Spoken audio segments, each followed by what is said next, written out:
ہاں غلام تھے بیچارے یا نوجوان تھے. نوجوانوں پر بزرگوں کو خود ہی حق حاصل ہوتا ہے جو چاہیں کرے. اور غلام تو ملکیت ہوتا ہے, زندہ ذبح کر دے تبھی کوئی پوچھنے والا نہیں. تو جو بیت رہی تھی بلال پر, ابو فقیہ پر, زنیرہ پر, جو ان پر بیت رہی تھی, جو خباب پر بیت رہی تھی, جس طرح ہلاک کیا گیا ہے حضرت سمیہ کو, حضرت یاسر کو, یہ ساری تکلیفیں انہیں بھی تھی. لیکن کیا اس کا یہ بالواسطہ ایذا محمد کے لیے نہیں تھا صلی اللہ علیہ وسلم. آپ کے ساتھی آپ کی جانثار ہیں, لیکن آپ ان سے بھی کیا کہیں, فصبروا فصبروا فصبروا. جب ابو جہل بدترین ٹارچر کر رہا تھا حضرت سمیہ اور حضرت یاسر کو رضی اللہ تعالی عنہما, آپ کے علم میں ہے کیسی کیسی ٹارچر کی ہے. جوان بیٹے کو باندھ دیا ایک ستون کے ساتھ, اس کی نگاہوں کے سامنے برہنہ کیا ہے ماں کو.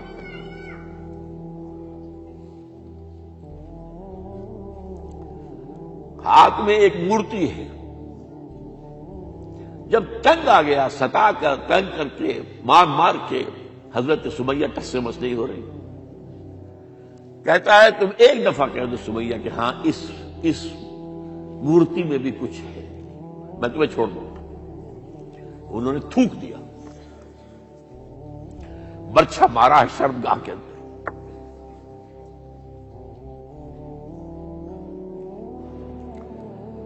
کتنی تکلیف پہنچی ہوگی اس کو, لیکن آپ گزر رہے. اصبروا یا آل یاسر فإن موعدکم الجنہ. اے یاسر کے گھر والوں صبر کرو, تمہارے استقبال کی تیاریاں ہو رہی ہیں جنت. یہ سیرت کچھ بناتا سناتا ہے, یہ سیرت. یاسر کے ساتھ کیا کیا ہے, 4 اونٹ نر سانڈ, اور ان کے ساتھ رسے باندھ کر ایک رسے سے ان کا ایک بازو باندھا, ایک سے دوسرا بازو, ایک سے ایک ٹانگ, دوسرے سے دوسری ٹانگ. انہیں دوڑایا ہے کہ پرکھتے اڑ جیسے قسم کے. یہ دین ایسے ہی قائم نہیں ہوا. عدل و انصاف کا نظام ٹھنڈے ٹھنڈے قائم نہیں ہوتا, گھر میں آرام سے بیٹھے ہوئے قائم نہیں ہوتا. اور سنیے, 3 برس شیب بنی ہاشم کے تو قید ہے, 3 برس. اور یہاں کی قید پر قیاس نہ کریں. یہاں تو جیل میں کھانے کو ملتا ہے, راشن ملتا ہے, جیسا بھی ملتا تو ہے نا. اور لیڈروں کے لیے تو class A class B class ہے. اب تو ان کا تو لیڈر تو لوگ جب آتے ہیں جیل کاٹ کر معلوم ہوتا ہے کہ شاید کسی صحت افزا مقام سے تشریف لا رہے ہیں. وہاں کیا تھا, ٹوٹل بائیکاٹ. ایک گھاٹی, ادھر پہاڑ ادھر پہاڑ, دونوں طرف جو ہے پہرے, کوئی کھانے پینے کی چیز اندر نہیں جائے گی. اور پورا خاندان بنی ہاشم, وہ بھی کہ جو ایمان نہیں لائے, وہ قبائلی زندگی تھی نا. بنو ہاشم چونکہ حضور کو پشت پناہی چھوڑنے کو تیار نہیں ہوئے, ابو طالب نے آخری وقت تک بھی ساتھ نہیں چھوڑا. ہاں آخری وقت کے قریب ایک بات ہو گئی تھی. ایک مرتبہ تو ہوا کہ وفد آیا ہے قریش کا کہ اپنے بھتیجے کو روک لو, وہ ہمارے معبودوں کی توہین کرتا ہے. ابو طالب نے بلایا اور آپ سے کہا کہ یہ کچھ اپنے رویے کو بدلے. آپ نے فرمایا چچا جان, اب تو چاہیے میرے ایک ہاتھ پر سورج اور دوسرے پر چاند رکھ دے, میں اپنے اس مشن کو چھوڑ نہیں سکتا. یہ ہے استقامت. اور ابو طالب کے عین انتقال کے وقت جو معاملہ ہوا, جب وفد آیا ہے کہ ٹھیک ہے اب ہمارا جو ہے صبر کا پیمانہ لبریز ہو گیا ہے, اب ٹھیک ہے آ جاؤ میدان میں, تم بھی ساتھ چھوڑنے کو تیار نہیں ہو. ابو طالب نے بلایا اس کو, بھتیجے مجھ پر اتنا بوجھ نہ ڈالو جو میں برداشت نہ کر سکوں.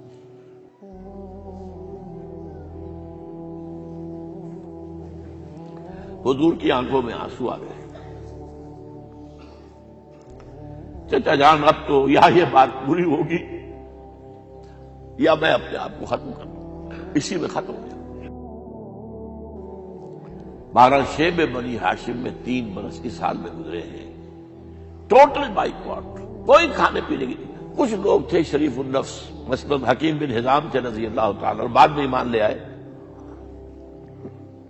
حضرت خدیجہ کے وہ رشتے دار تھے، وہ پہاڑ پر چڑھ کر ایک طرف سے رات کی تاریکی میں، دونوں دروازے تو بند ہیں، پہاڑ پر چڑھ کر چوٹی سے نیچے اتر کے کوئی چیزیں کھانے پینے کی دے آئے تو دے آئے، بس اللہ کوئی اور ایک آدھ ہوگا ایسا۔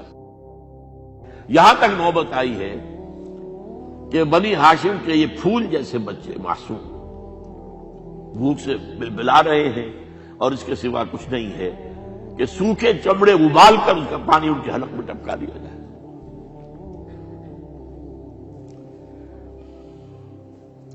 اور جو ہوا وادی طائف میں، جب مکے والوں نے فیصلہ کر لیا کہ آپ قتل کر دو، ابو طالب بھی فوت ہو چکے ہیں، اب کوئی اندیشہ نہیں، کوئی خانہ جنگی شروع نہیں ہوگی، کوئی انٹرا ٹرائبل وار نہیں ہوگی، تو آپ طائف گئے ہیں۔ شاید وہاں کے 3 سردار تھے بڑے، اور یہ طائف اصل میں قریشی کا سمجھیے کہ یہ ان کا گرمیوں کا یہ صحت افزا مقام تھا۔ یہ تمام جو سردار تھے مکے کے، ان کی جائیدادیں وہاں تھی، باغات تھے،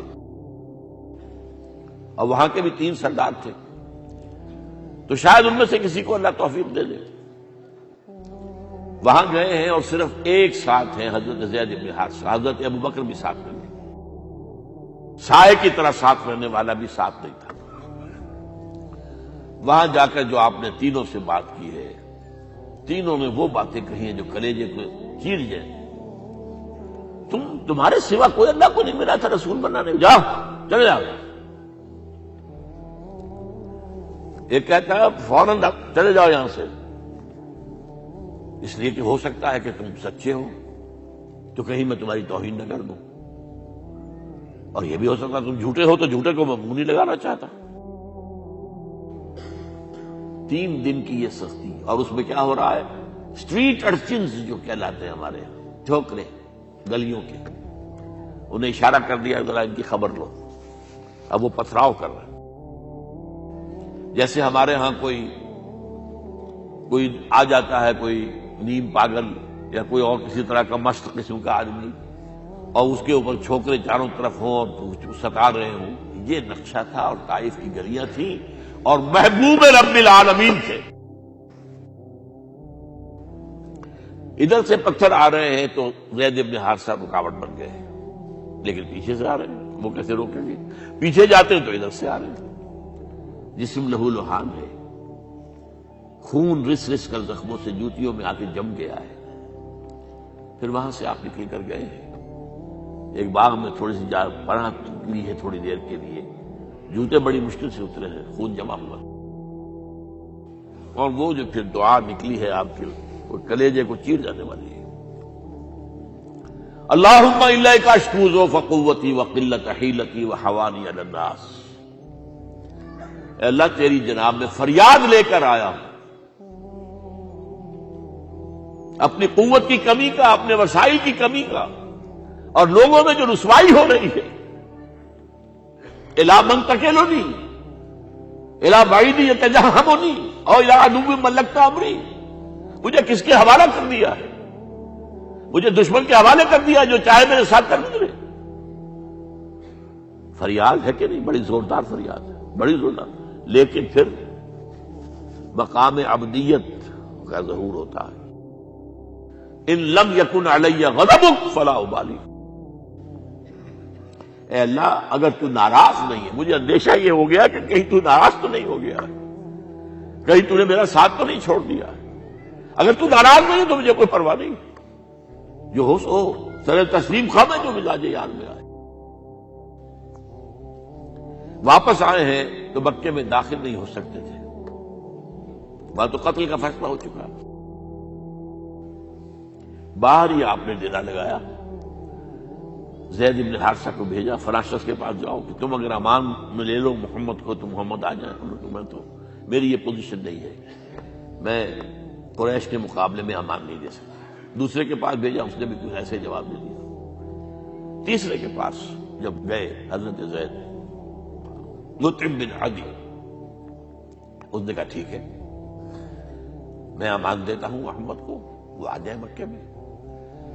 حضور سے آگے کہا، حضور نے فرمایا نہیں جا کر کہو، آ کر لے کر جا۔ کیوں؟ کیا پتا اچانک جو ہے میرے داخل ہوتے ہی کوئی مجھ پر حملہ کرے، قتل کرے۔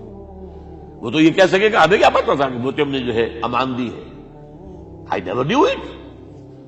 اب یہ قبیلے کے اندر یہ ہوتا تھا کہ ایک نے امان دے دی، سب کی طرف سے امان، لہذا حضور نے فرمایا آ کر لے کر جاؤ۔ وہ اپنے 6 بیٹوں کو ہتھیار سجا کر لے کر آیا ہے اور پھر لے کر گیا حضور کو، کہتا ہوا گزر رہا ہے راستے میں، لوگوں سن لو محمد میری امان میں ہے صلی اللہ علیہ وسلم۔ اس لیے آپ کو مکے کے اندر پھر 2-2.5 سال مزید رہنے کا موقع ملا ہے، اور اتنا بڑا احسان آپ نے مانا پھر مطعم بن عدی کا کہ غزوہ بدر میں جب 70 اسیر تھے قریش کے حضور کے پاس، تو آپ نے فرمایا تھا کہ اگر آج مطعم زندہ ہوتا اور وہ سفارش کرتا تو میں ان سب کو چھوڑ دیتا بغیر کسی فدیے کے۔ بہرحال یہ چند باتیں میں نے آپ کو بتائی، باقی تو یہ کہ غار ثور ہے کیسی کیسی، اور پھر غزوہ بدر سے پہلے کی رات ہے، اور وہ آپ کا زندگی کا طویل ترین سجدہ ہے اس میں، جہاں تک یہ الفاظ بھی آپ نے کہہ دیا اللہ اگر کل یہ جو 313 یہاں جمع ہے اگر یہ ختم ہو گئے تو پھر قیامت تک تیرا نام لینے والا کوئی نہیں ہوگا، میں آخری رسول اور میری یہ 15 برس کی کمائی ہے۔ اس وقت کہا حضرت ابوبکر نے، وہ پہردار کی حیثیت سے کھڑے تھے، حسبک حسبک حضور بس کیجئے بس کیجئے۔ بہرحال بدر ہے، احد ہے، زخمی ہوئے ہیں، دندان مبارک شہید ہوئے ہیں، خون اتنا بہا ہے کہ بے ہوش ہو گئے ہیں، اور خبر اڑ گئی ہے کہ آپ شہید ہو گئے۔ یہ سب کچھ، اور سب سے بڑھ کر حمزہ کی لاش سامنے آئی، کیسی لاش، ناک کٹی ہوئی ہے، کان کٹے ہوئے ہیں، پیٹ چاک کر کے کلیجہ چبایا ہوا ہے، کس طرح برداشت کیا ہوگا آپ نے؟ اپنے اوپر تاری کر کے دیکھیں، یہ حمزہ کون ہے؟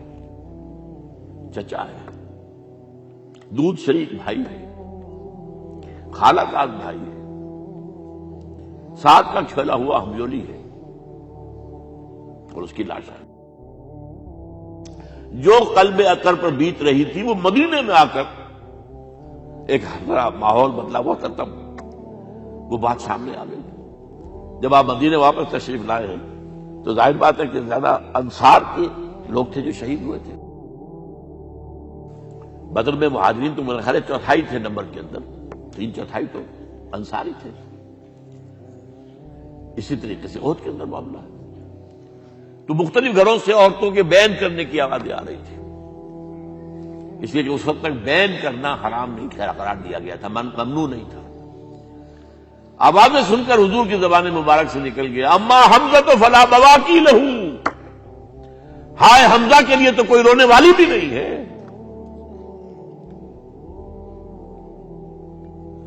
اس پر پھر صحابہ نے، انصار نے اپنے ہاں کی خواتین کو حضرت صفیہ کے یہاں بھیجا، وہ سگی بہن تھی، وہاں انہوں نے جا کے بھی تعزیت کی، بہن کی۔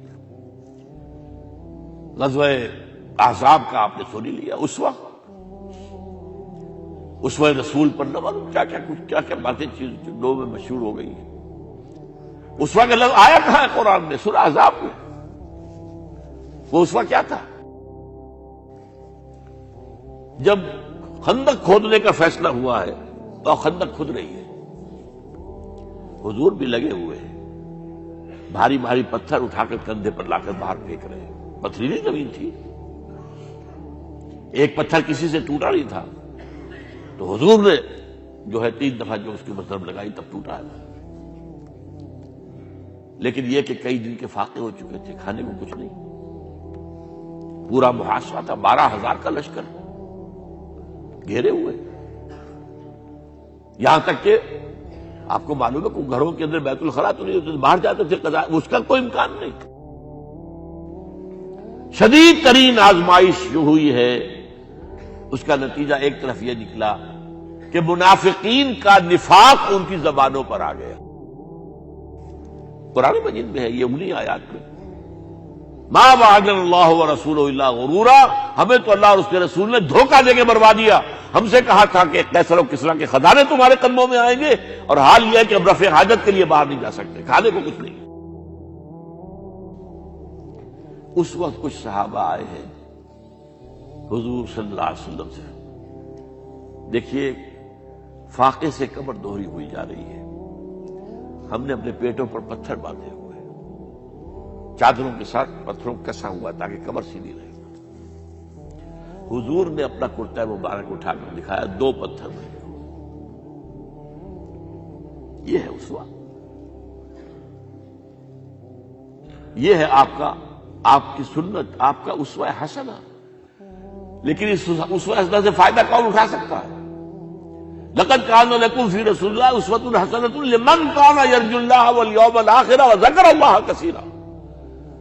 اسوہ تو اپنی جگہ ہے، قرآن میں ہدایت سب کے لیے، ھدی للناس، لیکن فائدہ اٹھائیں گے صرف متقین، ھدی للمتقین، ہے سب کے لیے، اسوہ سب کے لیے ہے، لیکن استفادہ وہی کر سکے گا جو 3 شرطیں پوری کرے، اللہ اور یوم آخر پر ایمان اور اللہ کا ذکر کثرت کے ساتھ۔